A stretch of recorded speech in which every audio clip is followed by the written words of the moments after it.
अथ चतुर्थोऽध्यायः। सूत उवाच अथ वैष्णवचित्तेषु दृष्ट्वा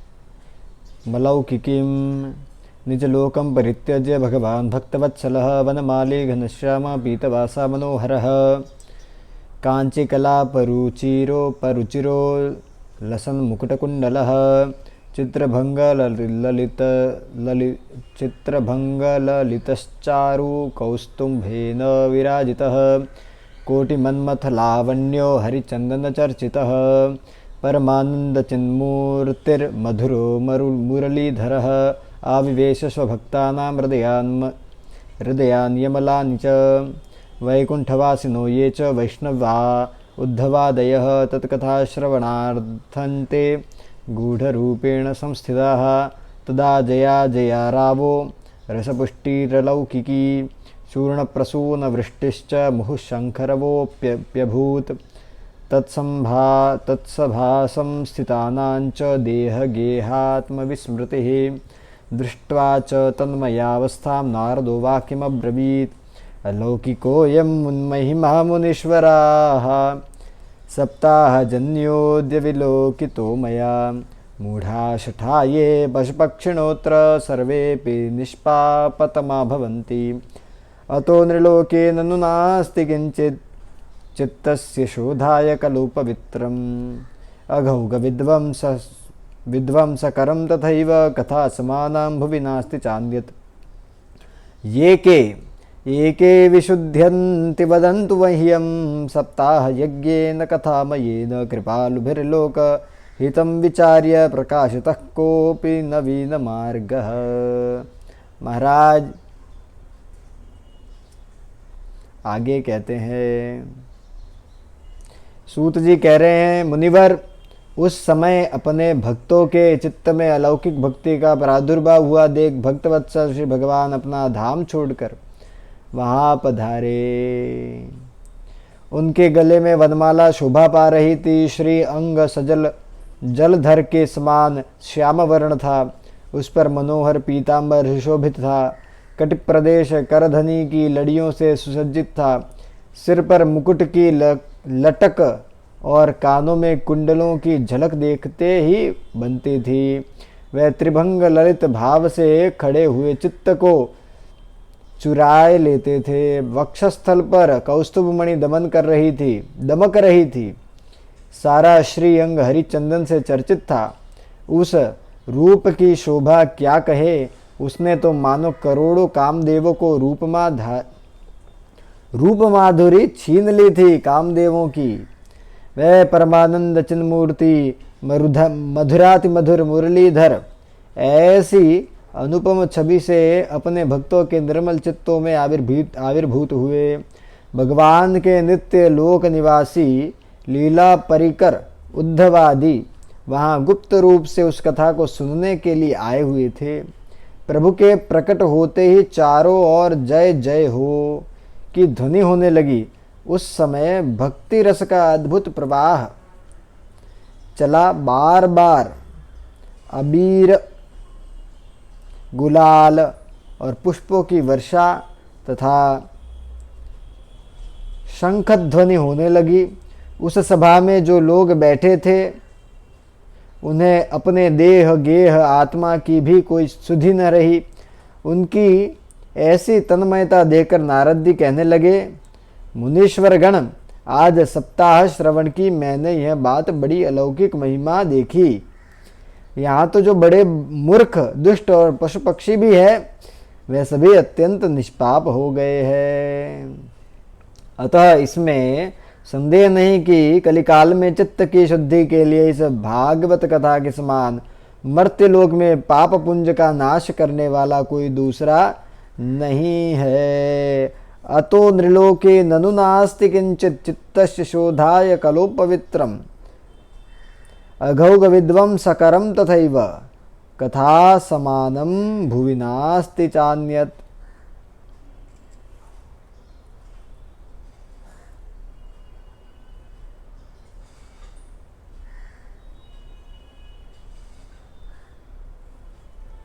ऐसा है मुनिवर, आप लोग बड़े कृपालु हैं। आपने संसार के कल्याण का विचार करके यहाँ बिल्कुल निराला ही मार्ग निकाला है। आप कृपया यह बताइए कि इस कथा रूप सप्ताह यज्ञ के द्वारा संसार में कौन कौन लोग पवित्र हो जाते हैं। कुमारा ऊचु ये मानवा पाप कृतस्तु सर्वदा सदा दुराचार रतद्विमार्गगाः क्रोधाग्निदग्धा कुटिलाश्च कामिन सप्ताह यज्ञेन कलो पुनन्ति ते। कह रहे महाराज, जो लोग सदा तरह तरह के पाप किया करते हैं, निरंतर दुराचारों में ही तत्पर रहते हैं और उल्टे मार्गों से चलते हैं तथा जो क्रोधाग्नि से जलते रहते हैं, कुटिल और कामपरायण है, वह सभी इस कलयुग में सप्ताह यज्ञ से पवित्र हो जाते हैं। महाराज आगे कहते हैं, सत्येन हीना पितृमातृदूषका तृष्णा कुलाश्चाश्रम धर्म वर्जिताः ये दंभिका मत्सरिणोऽपि हिंसकाः सप्ताह यज्ञेन कलो पुनन्ति। कह रहे हैं महाराज, जो सत्य से च्युत है, माता पिता की निंदा करने वाले हैं, तृष्णा के मारे व्याकुल है, आश्रम धर्म से रहित है, दंभी है, दूसरों की उन्नति देखकर कुढ़ने वाले और दूसरों को दुख देने वाले हैं, वे सभी कलयुग में सप्ताह यज्ञ से पवित्र हो जाते हैं। कह रहे हैं महाराज, पंचोग्र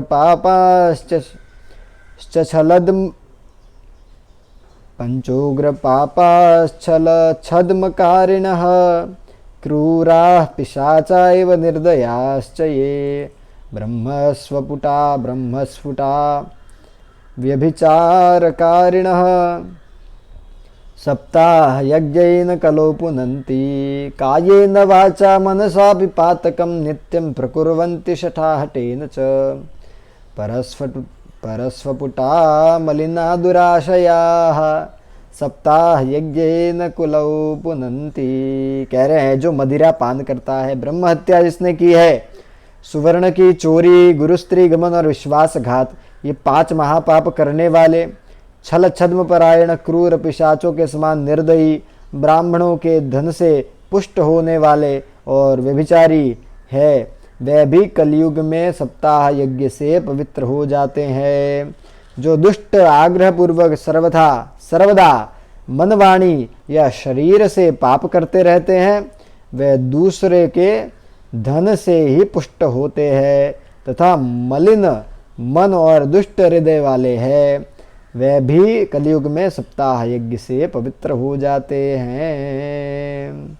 आगे कह रहे हैं महाराज, अत्र ते कीर्तयिष्याम इतिहासं पुरातनं यस्य श्रवणमात्रेण पापहानिः प्रजायते तुंगभद्रातटे पूर्वमभूत्पत्तनमुत्तमं यत्र वर्णास्वधर्मेण सत्यसत्कर्म तत्पराः आत्मदेवः पुरे तस्मिन् सर्ववेदविशारदः श्रौतस्मार्तेषु निष्णातो द्वितीयैव भास्करः भिक्षुको वित्तवाल्लोके तत्प्रिया धुन्धिली स्मृता स्ववाक्य स्थापिका नित्यं सुंदरी शुक्लोद्भवा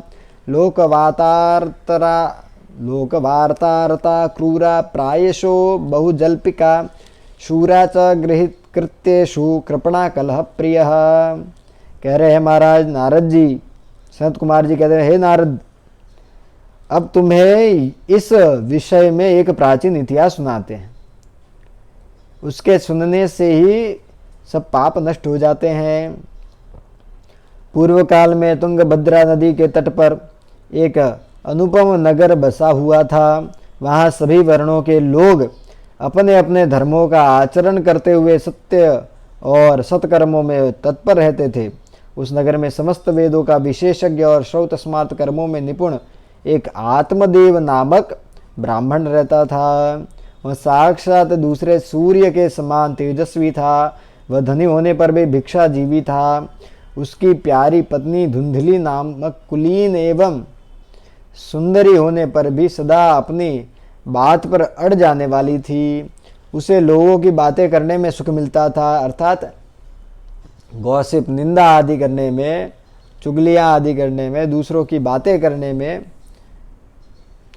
बड़ा मज़ा आता था। स्वभाव था क्रूर, प्रायः कुछ ना कुछ बकवाद करती रहती थी। गृह कार्य में निपुण थी, कृपण थी और झगड़ालू थी। इस प्रकार ब्राह्मण दंपति प्रेम से अपने घर में रहते थे और विहार करते थे। उनके पास अर्थ और भोग विलास की सामग्री बहुत थी। घर द्वार भी सुंदर थे, परंतु उससे उन्हें सुख नहीं था।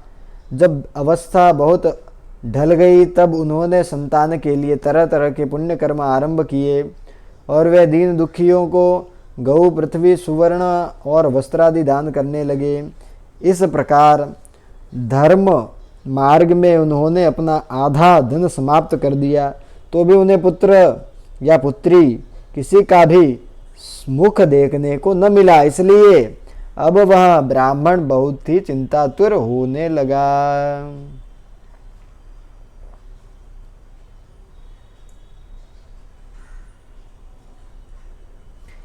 एवं निवसतोः प्रेम्णा दंपत्यो रममाणयोः अर्थाकामास्तयोरासन् न सुखाय गृहादिकं पश्चाद्धर्मा समारब्धास्ताभ्यां संतान हेतवे गो भू हिरण्यवासांसि जीनेभ्यो दीनेभ्यो यच्छतः सदा। कह रहे हैं महाराज,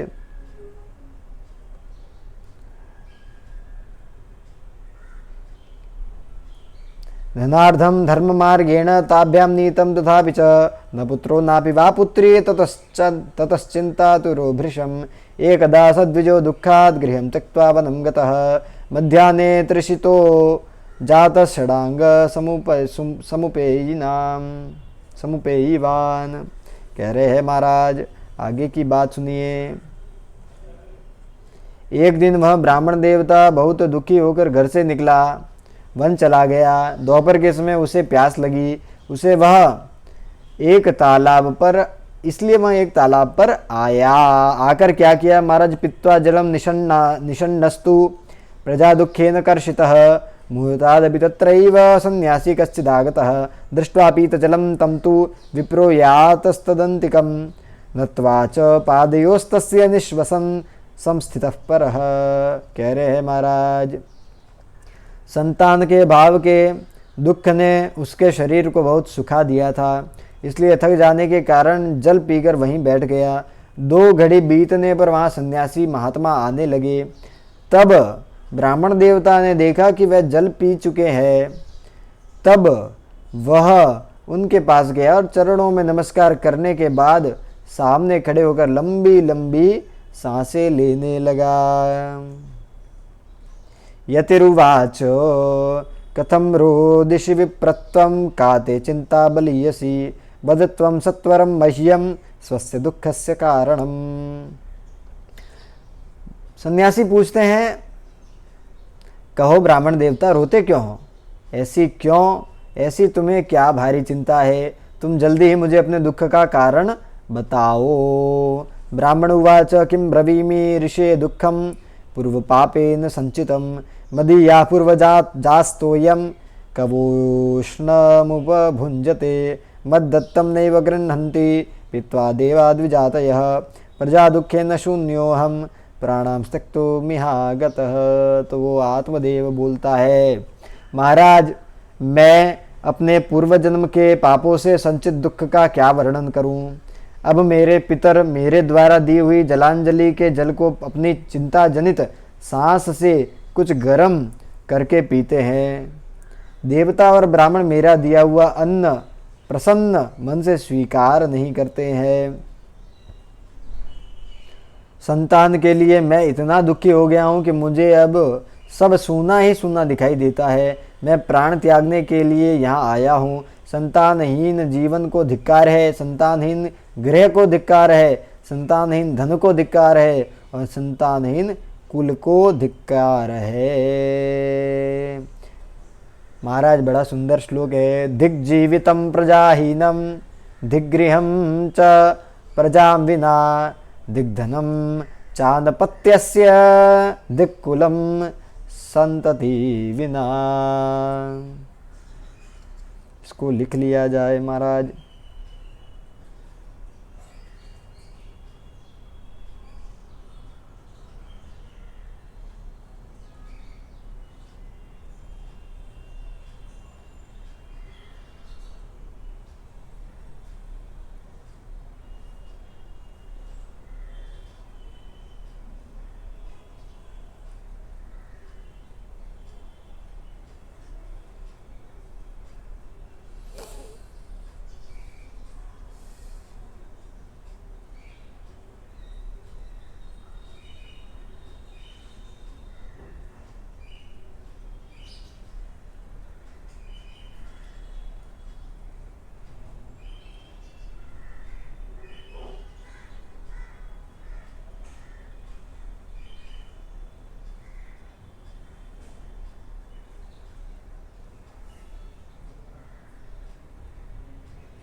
आगे बढ़ते हैं महाराज।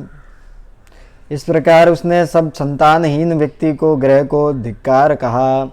पालिते या मया धेनो सावंध्या सर्वथा भवेत, यो मया रोपितो वृक्ष सोपि वन्ध्यत्वमाश्रयेत, यत्फलं मद्गृह्या यातं तच्च शीघ्रं विनश्यति, निर्भाग्यस्यानपत्यस्य किमतो जीवितेन मे।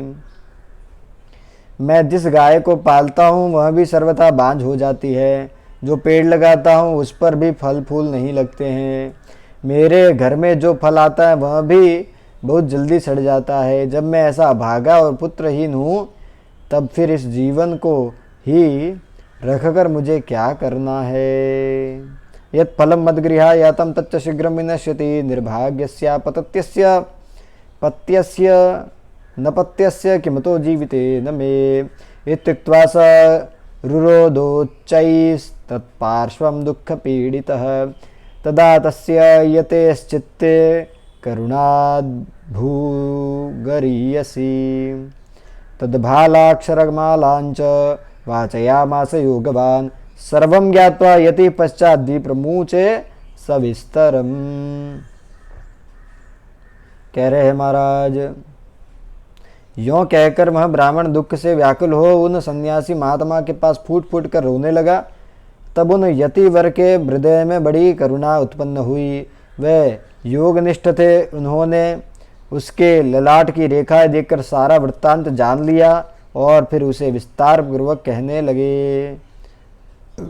यतुर्वाच मुञ्चाज्ञानं प्रजारूपं बलिष्ठा कर्मणो गतिः, विवेकं तु समासाद्य त्यज संसारवासनं, शृणु विप्रमया तेऽद्य प्रारब्धं तु विलोकितं, सप्तजन्मावधि तव पुत्रो नैव च नैव च। महात्म्य चौथे अध्याय के 35वें श्लोक में क्या कह रहे हैं, एक और श्लोक पढ़ लेते हैं फिर इसका अर्थ जानेंगे। संतते सगरो दुःखम अवापांग पुरा तथा, रे मुंचाद्य कुटुंबाशाम संन्यासे सर्वथा सुखम। सन्यासी ने कहा, ब्राह्मण देवता इस प्रजा प्राप्ति का मोह त्याग दो, कर्म की गति प्रबल है, विवेक का आश्रय लेकर संसार की वासना छोड़ दो। विप्रवर सुनो, मैंने इस समय तुम्हारा प्रारब्ध देखकर निश्चय किया है कि 7 जन्म तक तुम्हारे कोई संतान किसी प्रकार नहीं हो सकती। संततम नैव च नैव च। पूर्व काल में राजा सगर एवं अंग को संतान के कारण दुख भोगना पड़ा था। ब्राह्मण अब तुम कुटुंब की आशा छोड़ दो, संन्यास में ही सब प्रकार का सुख है। ब्राह्मण उवाच विवेकेन भवेत् किं मे पुत्रं देहि बलादपि, नोचेत्यजाम्यहं प्राणां स्वदग्रे शोकमूर्छितः, पुत्रादिसुखहीनोऽयं संन्यासशुष्क एव च, गृहस्थ सरसो लोके पुत्र पौत्र समन्वितः। कहने लगा महाराज, ब्राह्मण कहता है, महात्मा जी विवेक से मेरा क्या होगा, मुझे तो बलपूर्वक पुत्र दीजिए, नहीं तो मैं आपके सामने ही शोक मूर्छित होकर अपने प्राण त्यागता हूँ। जिसमें पुत्र स्त्री आदि सुख नहीं है, ऐसा संन्यास तो सर्वथा नीरस ही है। लोक में सरस तो पुत्र पौत्रादि से भरा हुआ गृहस्थाश्रम ही है। ब्राह्मण ऐसा कहता है। आगे कह रहा है ब्राह्मण, इति विप्रागृहं दृष्ट्वा प्राब्रवीत् स तपोधनः, चित्रकेतुर्गतः कष्टं विधिलेखमिव विमार्जतात्, न यास्यसि सुखं पुत्राद्यथादैव हतोद्यमः, अतो हटेन युक्तोऽसि ह्यर्थिनः किं वदाम्यहम्। ब्राह्मण ऐसा कहकर तपोधनों ने, सन्यासियों ने कहा, विधाता के लेख को मिटाने का हठ करने से राजा चित्रकेतु को बड़ा कष्ट उठाना पड़ा था। इसलिए दैव जिसके उद्योग को कुचल देता है, उस पुरुष के समान तुम्हें भी पुत्र से सुख नहीं मिल सकेगा। तुम्हें तो बड़ा हठ पकड़ रहा है और अर्थी के रूप में तुम मेरे सामने उपस्थित हो। ऐसी दशा में मैं तुमसे क्या कहूँ। देखिए महाराज, संतों में बड़ा बल होता है, संत चाहे तो जो कुछ कर सकता है, तथापि संत ने उसको सन्मार्ग दिखाया। हठपूर्वक होने के कारण अब संत क्या कहते हैं देखते हैं। तस्याग्रहं समालोक्य फलमेकं सदत्तवान् इदं भक्षय पत्न्या त्वं ततः पुत्रो भविष्यति। सत्यं शौचं दया दानम् एकभक्तं तु भोजनं वर्षावधीत स्त्रिया कार्यं तेन पुत्रोति निर्मलः। जब महात्मा जी ने देखा कि यह किसी प्रकार अपना आग्रह नहीं छोड़ता, तब उन्होंने उसे एक फल देकर कहा, इसे तुम अपनी पत्नी को खिला देना, इससे उसके एक पुत्र होगा। तुम्हारी स्त्री को 1 साल तक सत्य, शौच, दया, दान और एक समय एक ही अन्न को खाने का नियम रखना चाहिए। यदि वह ऐसा करेगी तो बालक बहुत शुद्ध स्वभाव वाला होगा। कह रहे हैं महाराज, एवं मुक्त्वा ययौ योगी विप्रस्तु गृहमागतः पत्न्याः पाणौ फलं दत्त्वा स्वयं यातस्तु कुत्रचित्। तरुणी कुटिला तस्या सख्यग्रे च रुरोधः अहो चिंता ममोत्पन्ना फलं चाह न भक्षये। अब महाराज ये कहकर योगीराज चले गए और ब्राह्मण अपने घर लौट आया। वहाँ आकर उसने वह फल अपनी स्त्री के हाथ में दे दिया और स्वयं कहीं चला गया। उसकी स्त्री तो कुटिल स्वभाव की थी। वह रो रो कर एक सखी से कहने लगी, सखी मुझे तो बड़ी चिंता हो गई है, मैं तो यह फल नहीं खाऊंगी। कहते हैं महाराज, फल भक्षेण गर्भस्याद् गर्भेणोदर वृद्धिता स्वल्प भक्षम ततो शक्तिर गृह कार्यम कथम भवेत। दैवाद्धाति व्रजेत ग्रामे पालयेद गर्भिणी कथम शुकवन्निवसेद गर्भस्तम कुक्षे कथम उत्सृजे। फल खाने से गर्भ रहेगा और गर्भ से पेट बढ़ जाएगा, फिर कुछ खाया पिया नहीं जाएगा। इनको तो चाहिए खाने के लिए, इससे मेरी शक्ति क्षीण हो जाएगी। तब बता घर का धंधा कैसे होगा, घर का काम कैसे होगा, ये अर्थ है। और दैववश यदि कहीं गांव में डाकुओं का आक्रमण हो गया तो गर्भिणी स्त्री कैसे भागेगी। यदि सुखदेव जी की तरह यह गर्भ भी पेट में ही रह गया तो इसे बाहर कैसे निकाला जाएगा। बोलिए कैसे कैसे विलाप कर रही है, प्रलाप कर रही है ये बात। ये आगे बोलते हैं, तिर्यक चेदागतो गर्भस्तदा में मरणं भवेत् प्रसूतौ दारुणं दुःखं सुकुमारं कथं सहे। मंदायां मयि सर्वस्वं नन्दां संहरेत् तदा सत्य शौचादि नियमो दुराराध्य सदृश्यते। कह रहे महाराज, और कहीं प्रसव काल के समय वह टेढ़ा हो गया तो फिर प्राणों से ही हाथ धोना पड़ेगा। यों भी प्रसव के समय बड़ी भयंकर पीड़ा होती है। मैं सुकुमारी, भला यह सब कैसे सह सकूंगी। मैं जब दुर्बल पड़ जाऊंगी तब नंद रानी आकर घर का सब माल मता समेट ले जाएगी और मुझसे तो सत्य शौचादि नियमों का पालन होना भी कठिन ही जान पड़ता है। बोले महाराज, लालने पालने दुखम प्रसूतायाश्च वर्तते वंध्या वा विधवा नारी सुखनी चेत में मतिः एवं कुतर्क योगेन तत्फलम नैव भक्षितम पत्या पृष्टम फलम भुक्तम चैव तयेरितम। जो स्त्री बच्चा जनती है उसे उस बच्चे के लालन पालन में बड़ा कष्ट होता है। मेरे विचार से तो वंध्या या विधवा स्त्रियां ही सुखी है। देखिए ऐसे फूटी किस्मत वाले लोग होते हैं। ऐसा भी विचार करने वाले आधुनिक समाज में तो बड़े बढ़ गए हैं महाराज। मन में ऐसे ही कुतर्क तरह तरह के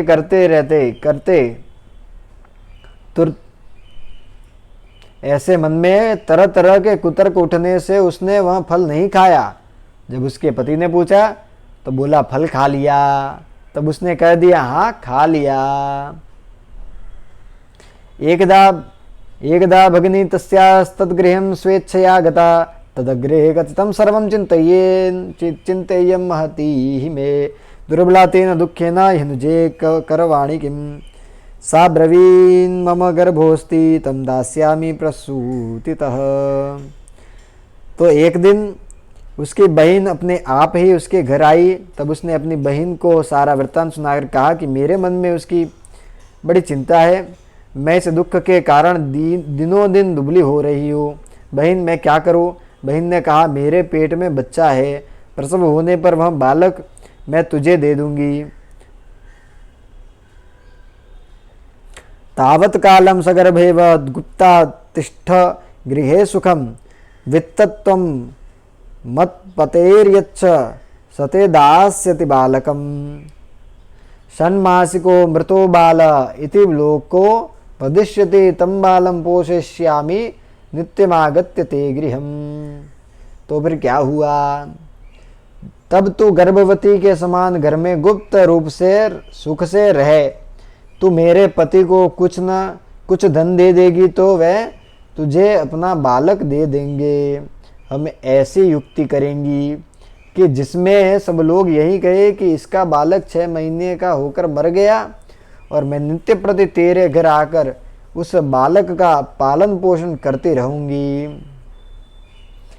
बोलिए महाराज, फलमर्पय धेन्वै त्वं परीक्षार्थं तु साम्प्रतं तत्तदाचरतिं सर्वं तथैव स्त्री स्वभावतः अथ कालेन सा नारी प्रसूता बालकं तथा आनीय जनको बालम रहस्ये धुंधुली ददौ। बोला महाराज, तू इस समय इसकी जांच करने के लिए यह फल गऊ को खिला दे। ब्राह्मणी ने स्त्री स्वभाववश जो जो उसकी बहन ने कहा था वैसे ही सब किया। तो इसके पश्चात समयानुसार जब उस स्त्री के पुत्र हुआ तब उसके पिता ने चुपचाप लाकर धुंधली को दे दिया। तया च कथितं भर्त्रे प्रसूत सुखमर्भकः लोकस्य सुखमुत्पन्ना आत्मदेव प्रचोदयात् ददौ दानं द्विजातिभ्यो जातकर्म विधाय च गीतवादित्र घोषो भूत् तद्वारे मंगलम बहु भर्तुरग्रे ब्रवीद्वाक्यं स्तन्यं नास्ति कुचे मम अन्यस्तन्येन निर्दुग्धा कथं पुष्णामि बालकं मत्स्वस्सुश्च प्रसूताय भृतो बालस्तु वर्तते तामाकार्य गृहे रक्ष साते गर्भं पोषय साते गर्भं पोषयिष्यति पतिना तत्कृतं सर्वं पुत्र रक्षण हेतवे पुत्रस्य धुन्धिकारीति नाम मात्रा प्रतिष्ठितं त्रिमासे निर्गते चाथ साधेनु शुशुवेर्भकं सर्वांग सुंदरम दिव्यम निर्मलम कनकप्रभम। इसके पश्चात समयानुसार जब उस स्त्री के पुत्र हुआ तब पति पिता ने चुपचाप लाकर उसको धुंधली को दे दिया और उसने आत्मदेव को सूचना दे दी कि मेरे सुखपूर्वक बालक हो गया। इस प्रकार आत्मदेव के पुत्र हुआ यह सुनकर सब लोगों का बड़ा आनंद हुआ। सब लोगों को बड़ा आनंद हुआ। ब्राह्मण ने उसका जातकर्म संस्कार करके ब्राह्मणों को दान दिया और उसके द्वार पर गाना बजाना तथा अनेक प्रकार की मांगलिक कृत्य होने लगे।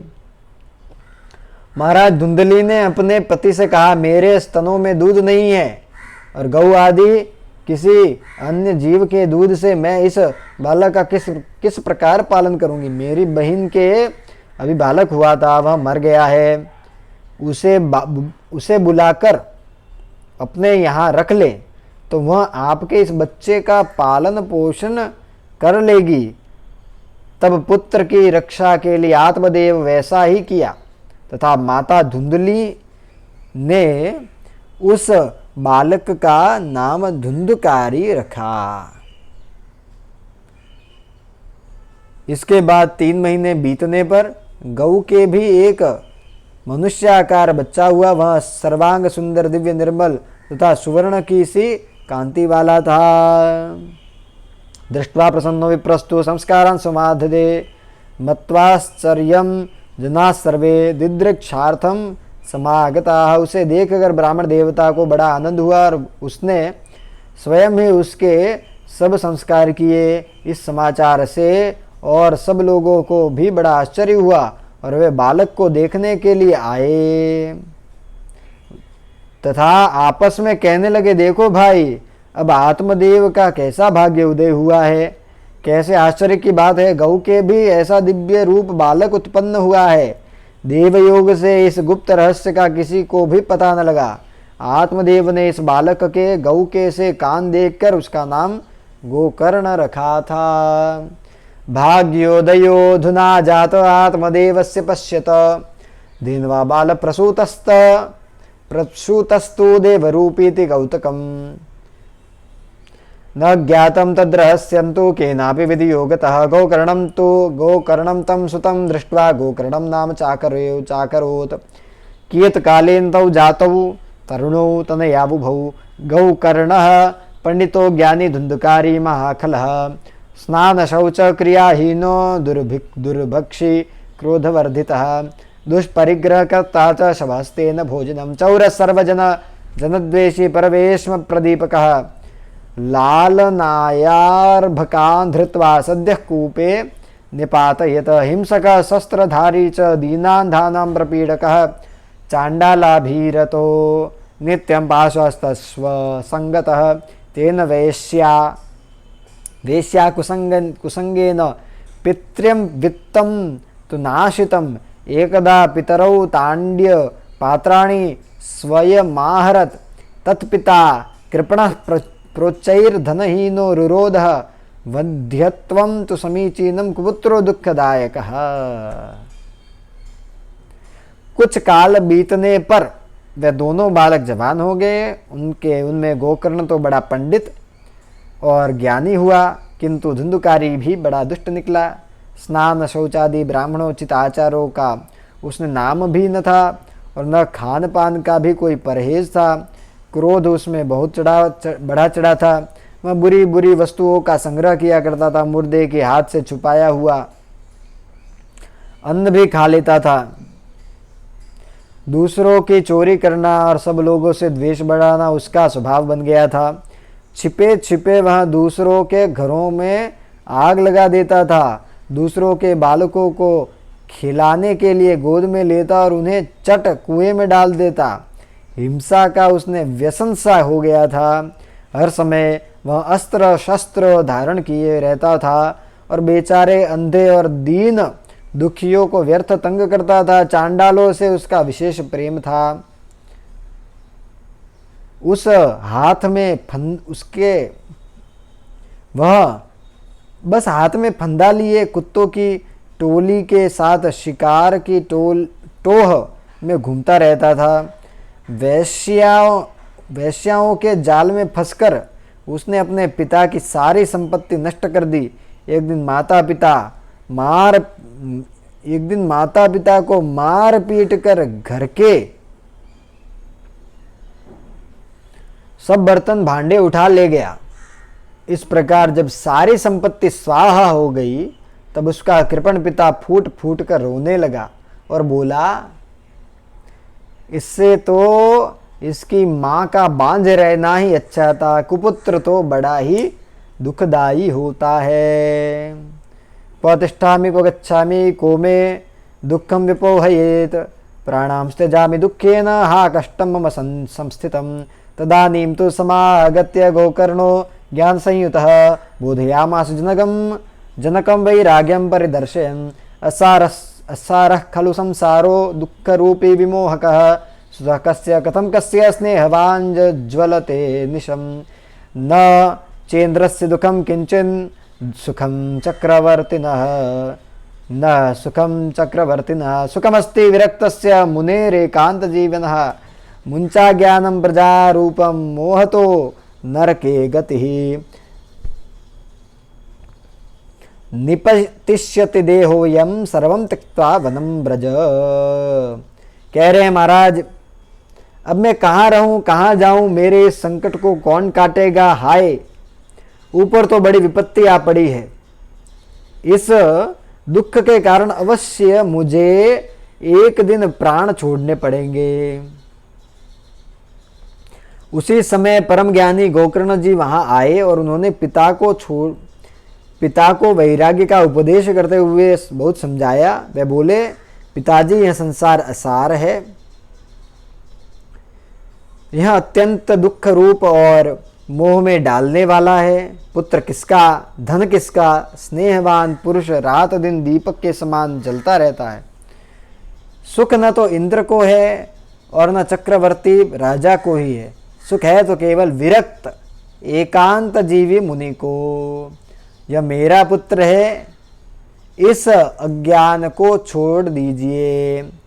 मोह से नरक की प्राप्ति होती है, शरीर तो नष्ट होगा ही, इसलिए सब कुछ छोड़कर वन में चले जाइए।